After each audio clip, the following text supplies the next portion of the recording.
We are officially back, baby. After another long and very eventful offseason filled with contract negotiations and free agent pickups, the Warriors kicked off the 2025-26 NBA regular season with a road win over the LeBron-less Lakers.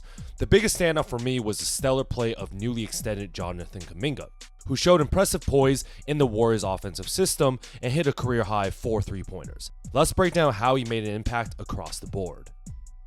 JK ended the game with a team-high 9 rebounds and 6 assists in an all-around performance. We have a classic Golden State stagger screen action for Steph Curry to go to a strong right hand and get a good defender Marcus Smart off him. JK sets the first pick and the Lakers switch with Hachimura, and a second screen set by the newly acquired Al Horford finds Aiden in a drop coverage with Hachimura fighting over to avoid the switch. Now we have an advantage where Steph can either pull a 3, but he keeps his dribble alive to wait for the roll man. Smart game plans to leave a non-shooter in Kuminga to sit in the lane and tag Horford. The Lakers then decide to collapse and double team Curry, forcing him to swing it up top back to JK. They actually do a great job blowing this advantage up, but with Smart in a drop coverage and his hands down, JJ Redick's game plan was to let him shoot. Kuminga locks in and drains his catch and shoot, which would be a huge evolution to his game.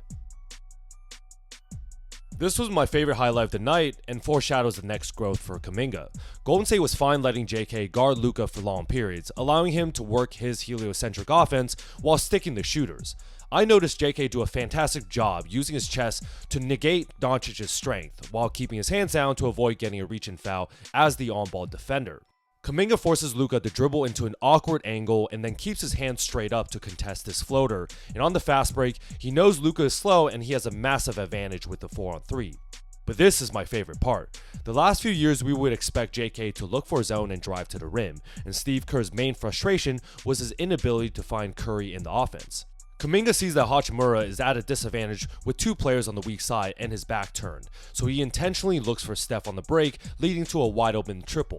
This is the new Kuminga we're talking about. Here we have an on-ball screen with Jimmy Butler and Steph. The Warriors star duo tried to exploit this hedge coverage by Luka Doncic by swinging it one pass away, while letting Butler slip early to get a roll pass. Kuminga does not look at Jimmy, but this would have been a tough pass anyway, but I love how he sees the clear advantage Steph has on Luka and runs for a dribble handoff. The DHO also acts as a screen, and now Steph has an advantage on 2 poor defenders as he comes off to see Aiden in the drop coverage. Aiden does a horrific job not sliding over, trying to play the roll man in JK, giving Steph a clear lane to the rim. Reeves is on the strong side corner and tries a stunt off a rookie, but Curry plays with his food here and fakes the pass and the entire defense into a wide open push shot. Solid offense. This play also demonstrates Kuminga's potential growth. Pods is looking for Steph, but LaRavia does a good job top locking him, blowing up the action. Swing pass to Kuminga, who's being defended by Aiden in a drop coverage. I'll be honest, no one's gonna bite on that shitty pump fake, but Kuminga takes his time and goes into a bit of off-season bag work and gets to the paint. But instead of forcing into a fadeaway contested mid-range that we all hate, JK learns from the Jimmy Butler school of tricks and jump stops, knowing he's got a big man on him and Luka stupidly comes a double. JK instantly kicks out to the open man, forcing Doncic into a long closeout. Pods shot fakes and sidesteps into an open 3, phenomenal read by JK. The third quarter was all of a sudden he became Steph Curry. JJ Redick put Aiden on him to let him shoot.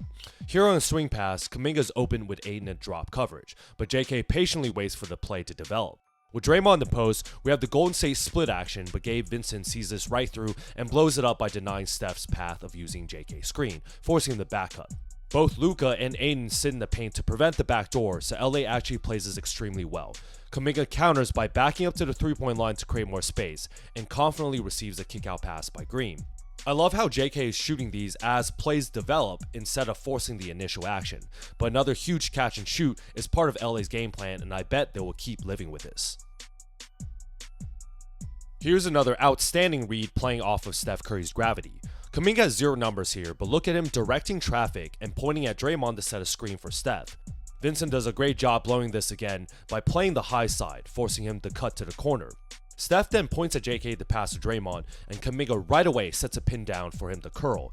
With Vincent chasing from behind and not switching, JK reads Hachimura's hesitance and focuses on Steph and makes an incredible early read to slip to the rim. Draymond makes his bounce pass into sleep, and Kuminga gets an easy layup. Let's slow this down into another mini defensive highlight. Reeves and Ayton set a pick, and the Warriors iced this to the sideline. If I'm a Lakers fan, I am not a fan of DeAndre Ayton, but slow down this miserable roll to the rim, as Reeves bounces it towards the basket while Ayton is almost fading to the three-point line. Like, bro, you are 7 feet tall and 23 feet away from the basket. Go to the rim. Kuminga's guarding Luka on the weak side, and he knows Doncic is an absolute cone in terms of off-ball movement. If it's not Luka's turn, he would just stand there, so JK knows he can sink down and help on the roll man much easier. Kuminga gets a nice tip, and the Warriors are in another fast break. Focus on Jimmy Butler starting behind Ayton. So when Steph sees two cones, an easy dump-off pass to the streaking Jimmy gets him a wide-open layup through a lazy Lakers defense. Kuminga had a career-high 4 3-pointers last night. The Lakers do a good job forcing Steph into his weak hand, and Ayton can play the roll man fine here, but it does not help that the Warriors are in terrible spacing. Kick out to Draymond, who also does not settle, and the Warriors are scrambling with the shot clock winding down. Not the best offensive possession, but at least JK knows he's better off fading to the corner to create more space. The Lakers will continue to play drop coverage and play his drive, but man, it feels good to see JK make Steve Kerr so happy by sinking these. Never thought I'd call it a Kuminga heat check, but here we are. Steph has a mismatch with Ayton beyond the arc, and the Lakers help by having Hachimura sit in the driving lane, but he can only stunt since he's covering a shooter in Buddy Hield. Curry easily gets into the paint, forcing a small Vincent to rotate, and Luka is now covering the two weak side Warriors, but will clearly prioritize Draymond Green in the dunker spot. Watch JK receive a perfect pass to his shooting pocket, into a solid dip, and release as he knows the defender will have his hands down. Cash money. Now let Kuminga cook in isolation as he sees a mismatch in Luka Doncic. Doncic is playing the drive, so Kuminga patiently dribbles with space and hits it with a tween, then in and out, and goes right.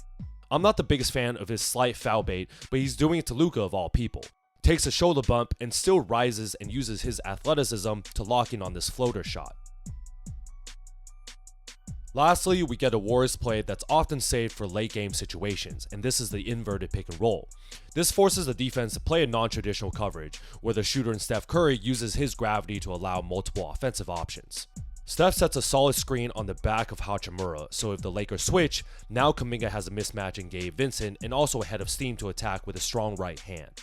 Easy gets in the paint and does not force a contested two, but reads the help coming from the weak side low man in DeAndre Ayton.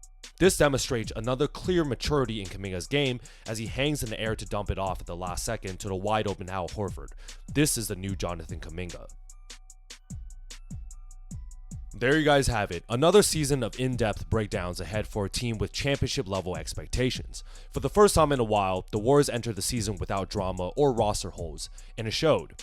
With solid offseason additions, the biggest move was re-signing our own Jonathan Kuminga, who put on a complete performance last night. 17 points, 9 rebounds, sharp playmaking, and confident three-point shooting, all while defending Luka Doncic and letting the game come to him. His shot chart covered every area of the floor, and this might finally be the year we see a more mature JK, someone who picks his spots, plays within the system, and adds a new dimension to the Warriors offense. A fantastic start to the season, and we've got a big one against the Nuggets tomorrow night. If you like this breakdown and want to follow along all year, make sure to like and subscribe to see more.